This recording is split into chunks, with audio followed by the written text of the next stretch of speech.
성탄절이 이번 주 금요일로 다가왔습니다. 교회가 코로나19로 인해 재정적으로 어렵지만 교회가 어려울 때일수록 주님께 의미 있는 헌신을 하고자 이번 성탄절 헌금은 전액 어렵고 힘든 분들을 위한 구제 헌금으로 사용될 예정입니다.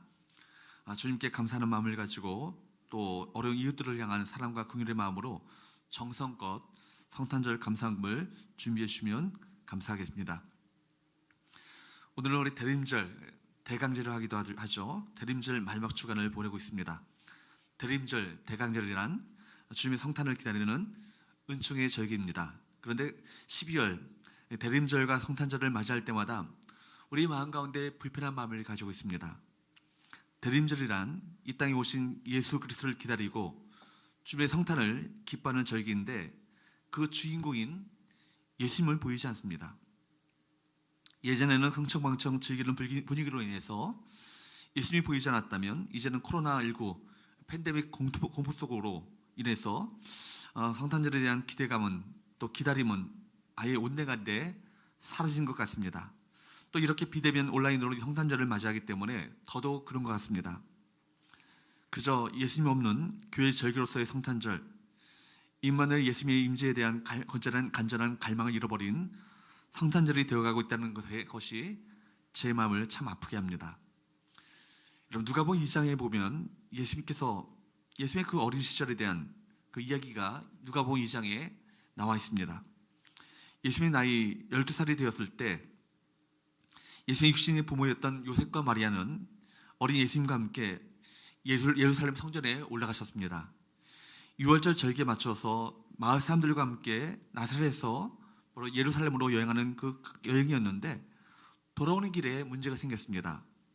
예수님의 부모였던 요셉과 마리아가 그만 어린 예수님을 잃어버리고 만 것입니다.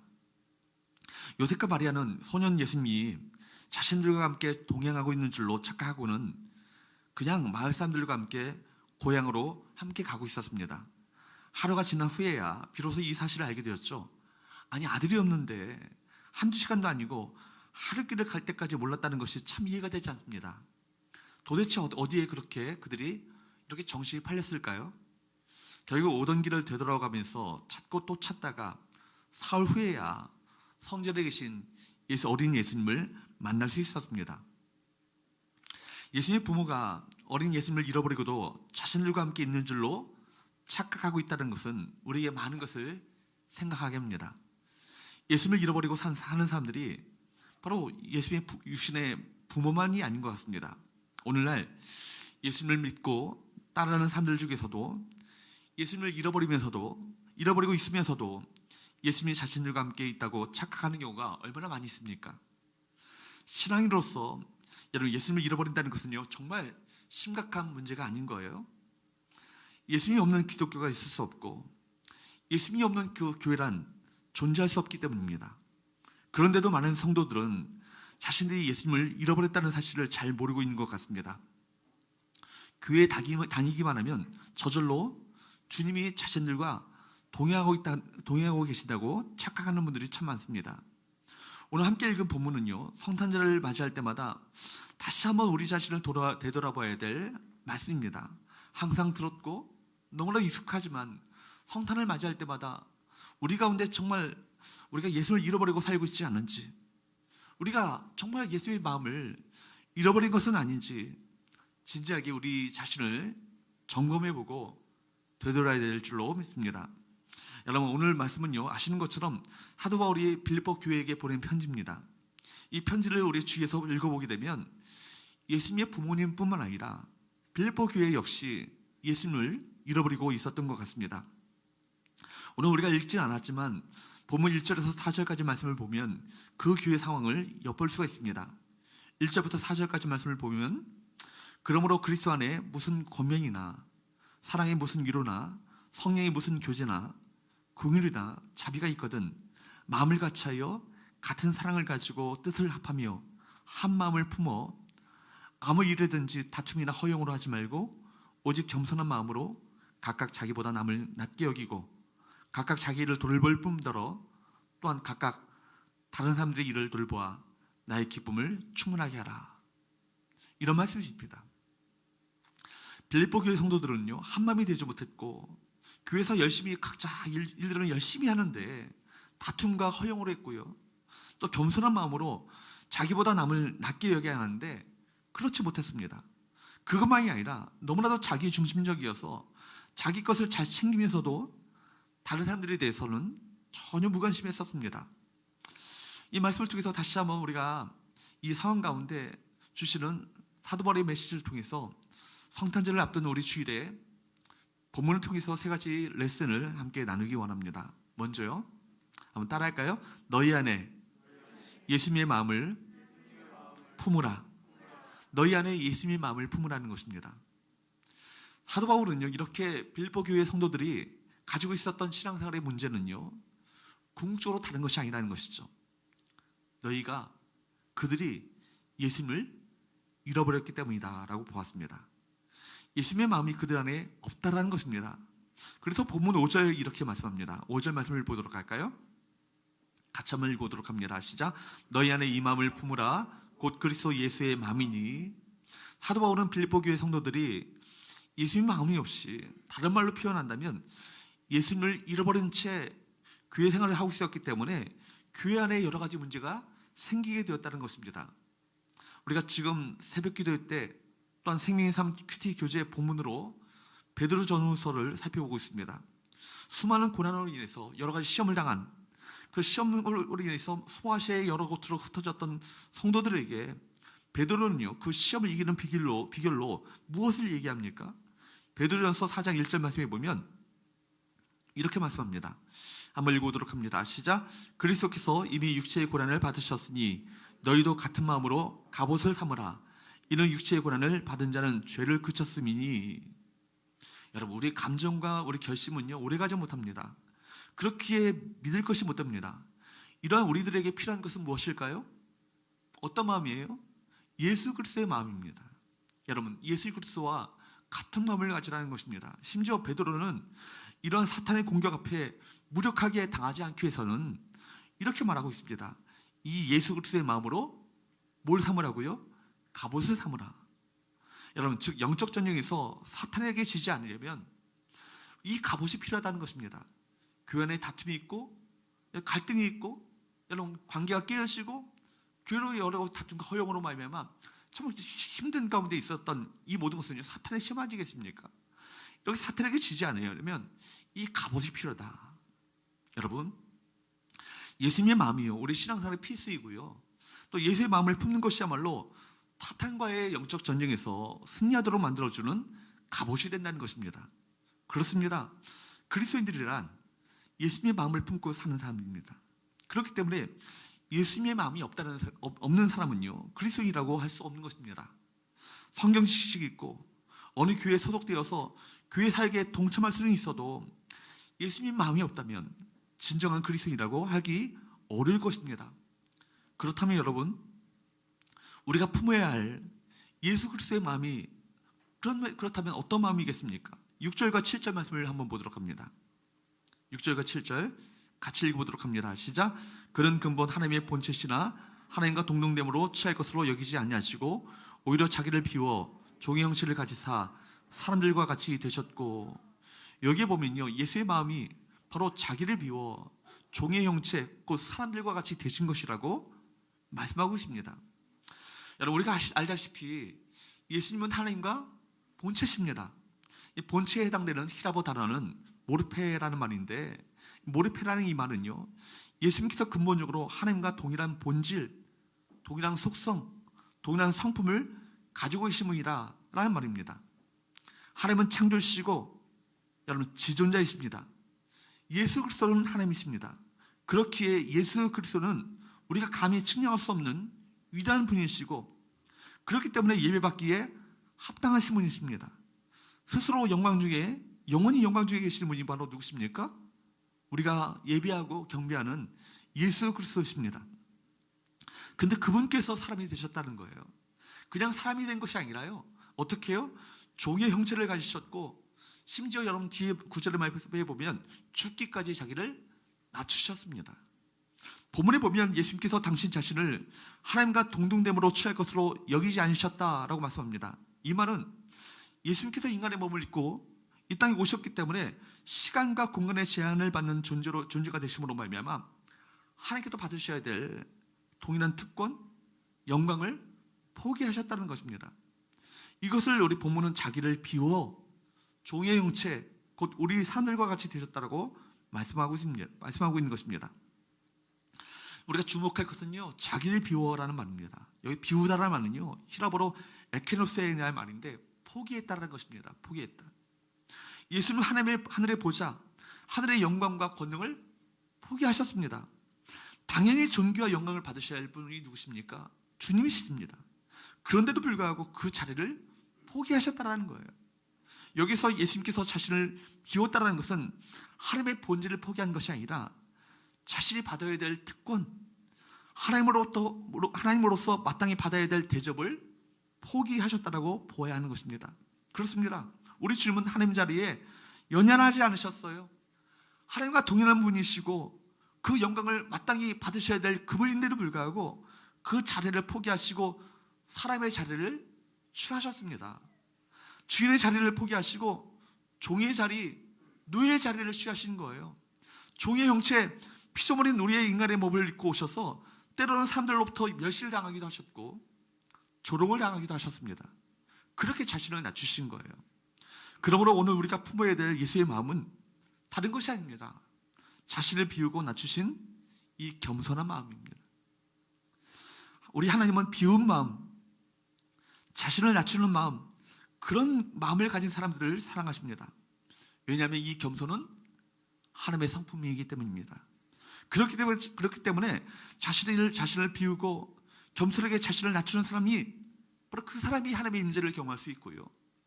그 사람이 바로 하나님의 영광을 볼 수 있는 것입니다. 두 번째로 따라합시다. 겸손이 예수님의 마음이다. 겸손이 예수님의 마음이라는 것입니다. 그렇습니다. 겸손이 하나님의 성품이고요. 겸손이 예수님의 마음이에요. 6절과 7절 말씀을 같이 한번 읽어보도록 합니다. 6절과 7절 시작. 그는 근본 하나님의 본체시나 하나님과 동등됨을 취할 것으로 여기지 아니하시고 오히려 자기를 비워 종의 형체를 가지사 사람들과 같이 되셨고, 여러분 비움 곧 겸손이 바로 예수님의 마음이에요. 이것이 하나님의 성품입니다. 그러나 세상의 생각은 다릅니다. 세상은요 겸손을 잘 몰라요. 자신을 비우고 낮아지려고 하지 않고 대신에 어떻게 해서라도 높아지려고 하는 것이 세상의 가치관, 세상의 사고방식, 세상의 어떤 그런 추구하는 어떤 성공의 어떤 기준 아니겠습니까? 그러나 1세기에 예수님은 너무나도 낮아진 상태로 오셨기 때문에 마음이 높아진 사람들은요 그 예수님을 알아보지 못했고 예수님을 알아차릴 수 없었습니다. 여러분, 예수님께서 하늘에서 마차를 타고 폭풍우를 일으키면서 거대한 천군천사를 대동하고 여러분 왕의 모습으로 행차하셨다면 어땠을까요? 사람들은요 두려워하며 떨며 도망쳤을 것입니다. 예수님 하나님께서 여러분 메시아를요 람보나 터미네이터 같이 그런 이미지로 보내셨다면 어땠을까요? 사람들은요 그 위험과 권위 앞에 두려움을 느낄 수 있었겠지만 모든 사람이 다가갈 수 있는 신의 모습은 아니었을 것입니다. 우리 예수님께는요 영웅적인 이미지가 전혀 없어요. 강자의 모습이 아니라 연약하고 참 상처 입은 자의 모습입니다. 평화의 왕 그분께서는요 끝없는 낮아짐을 통해서 우리에게 다가오셨습니다. 여러분, 세상에서 일어나는 모든 갈등과 분쟁의 원인은 무엇일까요? 대답은 간단합니다. 무엇입니까? 모두가 다 높아지고자 하기 때문입니다. 모두가 다 어때요? 올라가려고만 합니다. 끊임없이 높은 곳을 지향합니다. 내가 높아지고자 하는 마음이 드는 순간 평화는 깨집니다. 내 안에 교만이 조금이라도 찾아오는 순간부터 갈등이 시작됩니다. 인간에게 교만은 원죄와도 같습니다. 교만은 교양의 문제가 아니고요, 도덕의 문제가 아니고 죄의 문제입니다. 모든 죄의 출발은요 바로 교만입니다. 여러분, 그러므로 죄의 문제인 이 교만을요 간단히 다룰 수 없는 영적인 문제 아니겠습니까? 에덴 동산에서부터 인간의 실패는요 어디서 시작된 거예요? 교만에서 시작된 것입니다. 하나님같이 높아지고자 하는 그 마음, 이것이 교만 아니겠어요? 그 죄의 뿌리는요 교만이에요. 모든 죄가 교만에서 파생되었습니다.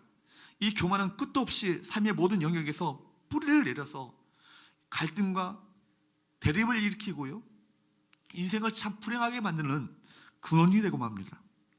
지금도 사탄은요, 우리 마음 안에 교만을 조정하려고 얼마나 열심인지 모릅니다. 나로 하여금 높아지고자 그런 마음을 계속해서 품도록 불화살을 쏴댑니다. 여러분, 교만은 관계를 깨는 주적입니다. 교만을 잠재우지 않고는요, 평화는 존재하지 않습니다. 여러분, 교만의 문제가 해결되지 않는 한 관계의 문제는요, 해결되지 않아요. 남을 정죄하고 비난하는 마음 안에는 반드시 무엇이 있습니까? 교만이 도사리고 있습니다. 어떤 사람은 자기보다 나은 사람을 향해서 교만하다고 비난합니다. 그런데 자기보다 못한 사람을 만나면요, 그를 무시합니다. 이런 우리 인간의 이율배반적인 태도는요, 바로 어떤 문제예요? 교만의 문제예요. 우리가 평화의 삶을 원한다면 답은 분명합니다. 내가 어떻게 하면 돼요? 낮아지면 됩니다. 그렇기 때문에 3절 말씀에 보면은 이렇게 말씀하고 있습니다. 3절 말씀 같이 한번 읽어보도록 합니다. 시작. 아무 일이든지 다툼이나 허용으로 하지 말고 오직 겸손한 마음으로 각각 자기보다 남을 낮게 여기고, 아무 일이든지 여러분 다툼이나 허용을 하지 말고 오직 어떤 마음을 가지라고요? 겸손한 마음으로 각각 자기보다 남을 어떻게 여기라고요? 낮게 여기라고요. 여러분, 갈등이 일어나고 있습니까? 그거요, 내가 낮아지라는 신호입니다.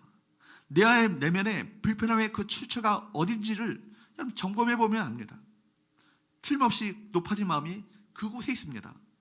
그런데 여러분, 내가 낮아지면요, 신기하게도 내 안에 갈등이 사라집니다. 낮아졌다고 여겼는데 여전히 내 안에 갈등이 있고 분노가 있다면 어떤 거예요? 더 낮아지라는 사인입니다. 얼마나 더 낮아지라는 것입니까? 기준은 그리스도이십니다. 그리스도와 같이, 예수님과 같이 낮아지면 됩니다. 여러분, 예수 그리스도가 얼마나 낮아지셨습니까? 십자가입니다. 상대의 교만이 내 눈에 보이고 있다면 나는 아직 죽은 것이 아니에요. 십자가는 뭐예요? 자아의 죽음을 통과하는 것, 완전히 죽는 것을 의미합니다. 십자가에는 고통이라는 의미가 들어있습니다. 사실 예수님께도 십자가는 고통이었습니다. 온 인류의 진노를 혼자 감당해야 하는 그 고통과 압박은요, 말로 할 수 없는 것이었습니다. 모욕과 수치를 받는 것도 고통입니다. 사람과의 관계에서 내가 낮아지는 것도 고통입니다. 그러나 그 십자가의 고통은요, 부활의 역사로 다시 높여주심으로 바뀌어지는 것입니다. 낮아질 때는요, 내가 바보 취급받는 것처럼 보이고 병신 취급받는 것처럼 보이고 이대로 끝내는 것처럼 보이지만, 하나님께서는요, 반드시 그 죽어진 자에게 어떤 역사를 일으키셔요? 부활의 역사를 일으키셔요. 이것이 십자가의 놀라운 신비입니다. 이 놀라운 은혜를 한번 맛본 사람은요, 죽어짐을요 두려워하지 않습니다. 내가 죽으면 주께서 살리신다. 내가 낮아지면 누가 높여주셔요? 하나님이 높여주신다. 그렇기 때문에 내가 그리스도와 함께 십자가에 못 박혔나니 나 혼자 죽으라는 건 아닙니다. 주님과 함께 죽으라는 것입니다. 주님도 그처럼 낮아지셨습니다. 죽기까지 하셨습니다. 조금 낮춰놓고는 내가 얼마나 낮아졌는지 아시냐고. 그렇게 생색내지 말아야 합니다. 온전히 죽음을 경험해야 합니다. 낮아짐의 정점은 바로 그리스도의 십자가입니다. 낮아짐의 극치는 바로 십자가에서 완성된 것입니다. 여러분, 낮아진다는 건 말이 쉽지요. 죽는다는 건 말이 쉽지요. 그런 쉬운 문제가 아니에요. 쉬운 일이 아니에요. 그러나 그리스도와 함께, 예수 그리스도와 함께 자아가 죽는 경험을 한번 해보십시오. 반드시 어떤 것이 옵니까? 부활의 영광이 찾아옵니다. 부활은 십자가의 고통을 겪은 사람에게만 찾아오는 위대한 하나님의 선물이에요. 사랑하는 여러분, 그렇기 때문에 낮아짐은 영광으로 가는 길목입니다. 그 끝없는 낙차, 그 겸손함 속에서 부활의 영광이 놀랍게 나타나게 되는 거예요. 진정한 능력은요, 바로 무엇을 통해서 옵니까? 낮아짐을 통해서 오는 거예요. 이것이 십자가의 도고, 이것이 십자가의 복음이고, 이것이 십자가의 정신이에요. 때로는 나를 낮추셔서 겸손하게 만드실 때가 있습니다. 사업에 실패를 당할 때가 있고요, 건강에 문제가 닥쳐올 때가 있고, 때로는 삶의 여러 가지 시련과 환난을 통해서 우리를 연약하고 겸손하게 만드실 때 그것을 거부하지 마십시오. 그 낮아짐의 상태를 받아들이고 겸손하게 살 것을 결단하면 하나님께서 반드시 그것을 끌어올려 영광스럽게 하실 것을 믿습니다. 우선은 아프지만, 우선은 괴롭지만 그것은 영광의 자리로 하나님의 능력의 통로로 사용하시기 위한 하나님의 손길임을 잊지 마시고 그 가운데 도리어 하나님께 감사하시고 하나님을 찬양하시기를 주님으로 축복합니다. 사랑하는 여러분, 우리 성도 여러분, 나자제의 이 은혜를 체험해 보시기 바랍니다. 주님 앞에서 높아진 것들을 스스로 내리는 여러분 작업이 우리 가운데 있길 바랍니다. 그때 가장 먼저 내 안에 무엇이 찾아옵니까? 내 안에 먼저 평화가 찾아와요. 그 평화는 또 다른 사람들과의 관계로 이어지게 되는 것입니다. 그래서 저 유명한 교부 크리스토스는 겸손은 모든 덕의 뿌리요 어머니요 기초라. 다시 한번요. 겸손은 모든 덕의 뿌리요 어머니요 기초라고요. 모든 덕목에 여러분 뿌리고 어머니고 기초가 뭐예요? 겸손이라는 것입니다. 여러분 제가 항상 얘기하지만 어거스틴도 얘기하지 않습니까? 신앙생활에는 첫째도 겸손이고 둘째도 겸손이고 세 번째 마지막도 겸손이라고. 처음부터 끝까지가 다 겸손이라는 것입니다. 여러분 코로나19로 인해서 언제가 될지 모르겠지만 언젠가 우리가 성지순례를 반드시 갈 거예요. 교회가 성지순례를 갈 계획을 갖고 있습니다. 성지순례를 가게 되면 항상 가는 필수 코스가 있습니다. 베들레헴에 있는 예수께서 탄생하신 자리에 세워진 예수 탄생교회입니다. 성탄절만 되면 그 자리는 사람들로 인산인해를 이룹니다. 베들레헴에 있는 예수께서 탄생하신 자리에 세워진 예수 탄생교회. 그런데 이 예수 탄생교회의 출입문은요 아주 작습니다. 어른이 허리를 펴고는 들어갈 수 없을 정도로 작습니다. 예수 탄생교회에 들어가려면 저도 한번 유튜브로 봤어요. 반드시 허리를 굽히고 자신을 낮춰야만 들어갈 수 있는 곳이 예수 탄생교회예요. 예수님께서는 당신 자신을 비우시고 낮아지셔서 사람의 몸으로 이 땅 가운데 오셨기 때문에 그런 주님을 만나려면 우리가 어떻게 해야 될까요? 반드시 허리를 굽히고 낮아져야 하기 때문에 일부러 교회에 들어가는 그 문을 이렇게 작게 만들었다고 합니다. 그렇습니다. 주님의 성탄은요 예수님께서 당신 자신을 비우시고 낮아진 사건이에요. 우리가 이 땅에 오신 주님을 제대로 만나고 이번 성탄절이 정말 주님의 임재, 우리 가운데 찾아오시는 주님을 경험하는 영광스러운 놀라운 성탄의 기쁨을 만끽하기 원하시면 우리 역시 우리 자신을 비우시고 낮아져야 될 줄로 믿습니다. 이 낮아짐을 통해서 성탄의 주님을 오신 주님을 만나시는 우리 모든 성도들 될 수 있기를 주님으로 축복합니다. 세 번째 마지막으로 따라할까요? 낮아지고 섬기는 삶을 살라. 낮아지고 섬기는 삶을 살라는 것입니다. 그렇기 때문에 우리가 어떤 삶을 살아야 돼요? 낮아지고 섬기는 삶을 살아야 합니다. 누구처럼요? 우리 예수님처럼 그 예수님의 마음을 가지고 우리가 잘 아는 헬린 와멘 하버드 대학의 그 교수라는 그 가장 여러분 최고 명문 대학의 그 교수직을 인생의 절정에서 어느 날 여러분 호련히 교수직을 내려놓고 캐나다 토론토에 있는 라르시의 그 데이브레이크라는 작은 공동체에 들어가게 됐습니다. 그 공동체에 들어가게 됐어요. 그리고 그곳은요 소수의 지적 장애인들을 섬기는 공동체입니다. 거기서 장애인들을 먹이고 씻기는 아주 정말 발달 장애인들, 지적 장애인들 그들을 섬기고 씻기는 일들을 그가 했죠. 그런 예수님처럼 높아지려고 하지 않고 낮아지는 것을 선택하는 것입니다. 그런데 그는 그 낮아진 자리에서 비로소 주님을 새롭게 만났다라고 그는 그렇게 고백했습니다. 그 섬김의 자리에서 영성 작가로 다시 태어나게 되는 것입니다. 그는 그의 삶의 마지막이 가까웠을 때 진정한 이 땅의 진정한 리더십은 과연 무엇인가? 많은 사람들에게 진정한 영적 영향력을 끼치는 진정한 리더는 어떤 사람인가? 진정한 리더십에 대해서 이런 이야기를 남겼습니다. 제가 읽어드릴게요. 그리스도인 리더십의 길은 세상이 말하는 방향, 저 높은 곳을 향한 것이 아니라 십자가로 직결되는 저 낮은 곳을 향한 움직임입니다. 이 말은 매우 자학적이고 자조적으로 들릴지 모르겠지만 그리스도의 첫사랑을 경험하고 그의 목소리를 청종하고 살기로 결심한 사람들에게 있어서 예수님을 따라가는 길은 힘으로 지배하는 리더십이 아니라 예수님이 보여주신 스스로를 비우시고 낮추시는 무력함과 겸손의 길입니다. 바로 여기에 우리 모두가 찾고 있는 참된 기독교의 리더십이 있습니다. 우리 교회를 섬기는 모든 리더들, 모든 목자들, 당회원들, 우리 재직들, 우리 모두가 바로 이 의미를 깊이 있게 묵상해 보아야 할 것입니다. 그렇습니다. 여러분, 본문이 우리에게 말하려는 진리가 바로 이것입니다.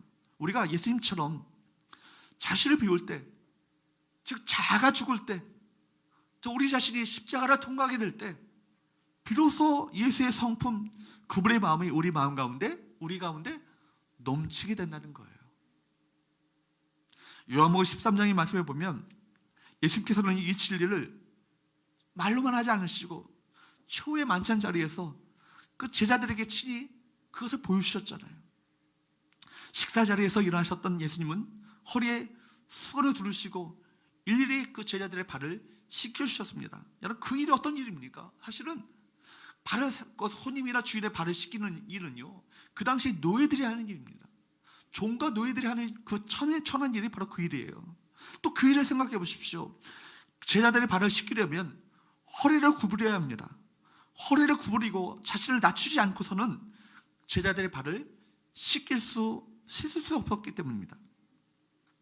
제자들의 발을 하나하나 다 씻으셨어요. 씻기신 후에 우리 주님은 그들에게 이렇게 말씀하셨습니다. 요한복음 13장 13절에서 15절 말씀입니다. 너희가 나를 선생이라 또는 주라 하니 너희 말이 옳도다. 내가 그러하다. 내가 주와 또는 선생이 되어 너희 발을 씻었으니 너희도 서로 발을 씻어 주는 것이 옳으니라. 내가 너희에게 행한 것 같이 너희도 행하게 하려 하여 무엇을 보이신 거라고요? 본을 보이셨다고요. 우리가 그런 삶을 살도록 하시기 위해서 주께서 모델 케이스가 되신 거예요. 모범을 보이신 거예요. 주님은 바로 높은 자리에 올라가서 세상을 지배하려는 마음으로 사람들을 살릴 수 없고 오히려 자신을 낮추고 허리를 구부려야 다른 사람들을 살릴 수 있다는 것을 제자들에게 친히 발을 씻으심으로 말미암아 몸소 가르치셨다는 것입니다. 그렇습니다. 여러분, 섬기는 것이야말로 세상을 변화시키는 방법이요, 다른 사람을 살리는 길인 것입니다. 바로 그리고 그것이 십자가의 길이고요, 바로 그것이 성탄의 주님으로 오셨던 주님의 마음인 것입니다. 여러분, 성탄절을 앞둔 오늘 저와 여러분들은 예수님께서 이 마음을 배우셔야 할 것입니다. 마음을 비우고 낮아지는 것, 이 겸손을 배워야 합니다.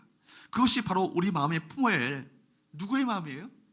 예수님의 마음이기 때문입니다. 오늘 그리스도를 통해 우리에게 주시는 메시지는 무엇입니까? 낮아지는 자만이 높임을 받을 수 있다. 바로 그겁니다. 십자가를 통과한 사람만이 바로 부활의 영광을 경험할 수 있다. 제가 그 대학 때 읽었던 책 제목이 바로 그거더라고요. No cross, no crown. 십자가 없이 여러분 부활의 면류관은요, 영광은요, 여러분 하늘의 상급은요 기대할 수 없는 것입니다.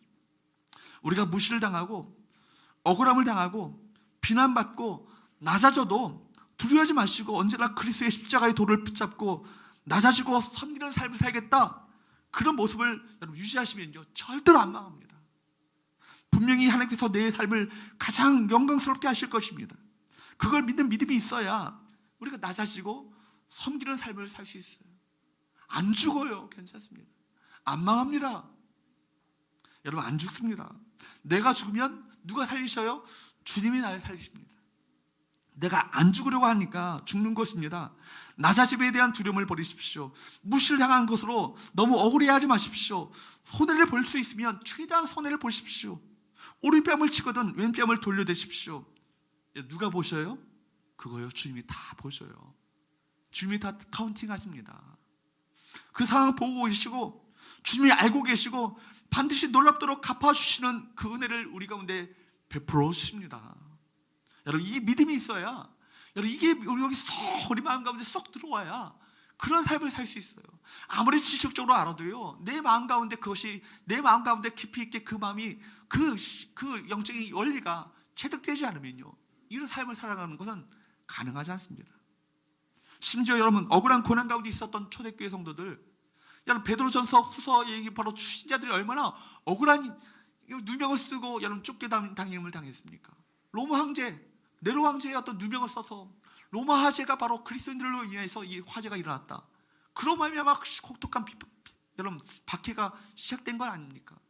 자기 가진 것들 다 버리고요.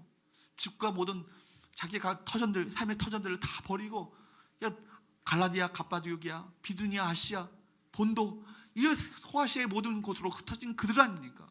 얼마나 마음 가운데 억울한 마음이 있겠습니까? 얼마나 분통이 터지겠습니까? 근데 그들에게 뭐라고까지 고민합니까? 베드로전서 3장 8절과 9절 말씀에 보면 이렇게 말하고 있습니다.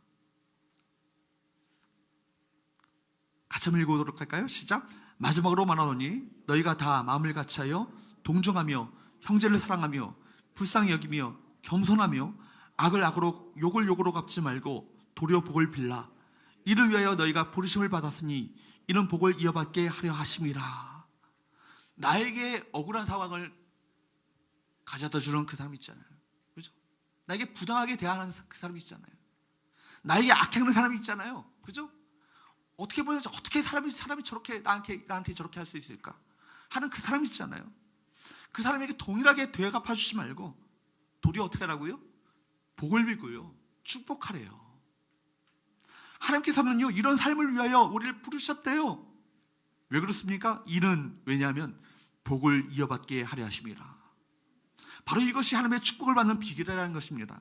즉 여러분들이 멸시당할 때 도리어 축복해 주십시오. 부당하고 억울한 대우를 받을 때 도리어 축복해 주십시오. 왜냐하면 그렇게 하는 것이 하나님의 축복을 받을 수 있는 발판을 만드는 것이 되기 때문입니다. 부당한 상황 가운데 처하게 하실 때 거기에는요 반드시 놀라운 하나님의 섭리가 있어요. 여러분 요셉 한번 보세요. 요셉의 인생 한번 보십시오. 부당한 상황 가운데 그를 처하게 만드심으로 말미암아 그걸 하나님 지켜보고 계셨잖아요. 놀랍게 상급을 준비하시고 놀라운 축복을 준비하셨던 하나님의 시나리오가 그 인생 가운데 있었잖아요. 우리 교회가 2021 양육가정 수료 선물로 주는 존 비비어의 무시되어 온 축복의 통로라는 그 책에 보면 거기서 그런 이야기를 해요. 우리가 하나님의 심판대 앞에 섰을 때 그제서야 우리가 당한 부당한 대우를 올바로 다뤄주지 못함으로 말미암아 이런 축복의 원리대로 우리가 삶을 살지 못함으로 말미암아 얼마나 많은 축복들을 잃어버렸는가를 그 심판대 앞에서 깨닫게 될 것이라고. 존 비비어는 그렇게 이야기합니다. 그때 우리가 얼마나 통탄해야 할까요? 그죠?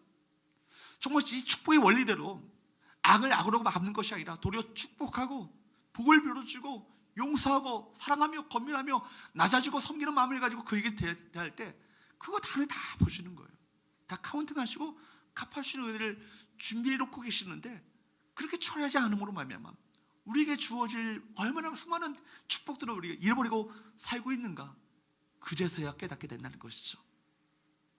여러분 우리 주님은 우리가 이 땅에서 성탄의 주님으로 오신 예수 그리스도의 마음으로 이 땅에서 하나님의 축복을 이어받는 자로 살기를 원하십니다. 성탄의 주님 되시고 평화의 왕이 되시는 그분을 저와 여러분의 삶 가운데 보시면 여러분 안에 하나님의 나라가 이루어질 것이고 그 마음에 낮은 자의 마음이 있을 것입니다. 여러분 이 낮아진 마음의 그 평강이 또 여러분을 만나는 사람과의 평화로 이어지는 역사가 나타나게 될 것입니다. 이 평화가 저와 여러분의 삶 가운데 이루어지기를 축복합니다. 이 낮아짐을 실천함으로 성탄절에 모든 얽히고 묶인 것들이 풀려나는 놀라운 역사가 일어날 수 있기를 축복합니다.